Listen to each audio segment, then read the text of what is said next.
Widal test perform करने के लिए जिन इक्विपमेंट और केमिकल की ज़रूरत पड़ती है उनमें सबसे पहले आपको ग्लास स्लाइड या कार्ड चाहिए होगा, adjusted pipette 10 to 100 microlitre, yellow tip, Widal reagent typhi O, typhi H.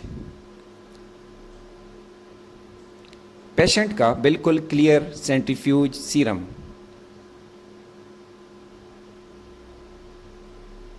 अब हम एडजस्टेड पिपेट को 10 माइक्रोलीटर पर सेट करेंगे और 10 माइक्रोलीटर सीरम स्लाइड के एक सिरे पर डाल देंगे।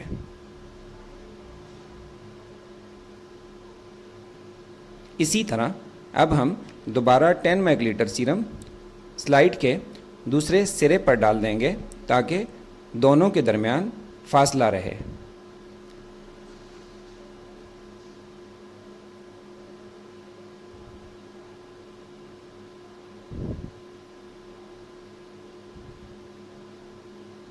टाइफी ओ ब्लू कलर का होता है। टेस्ट परफॉर्म करने से पहले इसको अच्छी तरह मिक्स करें और एक ड्रॉप सीरम के ऊपर डाल दें। इसी तरह टाइफी एच को भी अच्छी तरह मिक्स करने के बाद एक ड्रॉप दूसरे सिरे पर डाले हुए 10 माइक्रोलीटर सीरम के ऊपर डाल दें।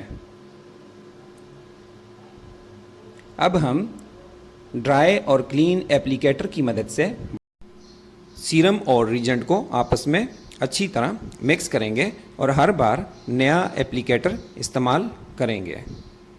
इसके बाद ज़्यादा से ज़्यादा 1 मिनट तक रोटेट करना है ताकि सीरम और रीजेंट आपस में मिक्स हो जाए और इंक्यूबेशन के लिए मुनासिब टाइम मिल जाए। दोस्तों 1 मिनट के दौरानिए में अगर TO या TH में आपको एग्लूटिनेशन नज़र आती है तो इसका मतलब है कि आपका टेस्ट पॉजिटिव है और आपने इसको मोर देन 1/160 पॉजिटिव लिखना है।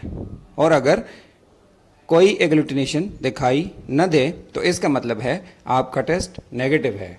आपने 1/160 नेगेटिव लिखना है। TO पॉजिटिव हो तो इसका मतलब है कि इन्फेक्शन एक्टिव है और अगर TH पॉजिटिव हो तो पास्ट इन्फेक्शन को शो करता है। उम्मीद करता हूं दोस्तों आज की वीडियो आपको पसंद आई होगी। आपसे गुजारिश है मेरे चैनल को सब्सक्राइब करें, वीडियो को लाइक करें और शेयर करें। शुक्रिया।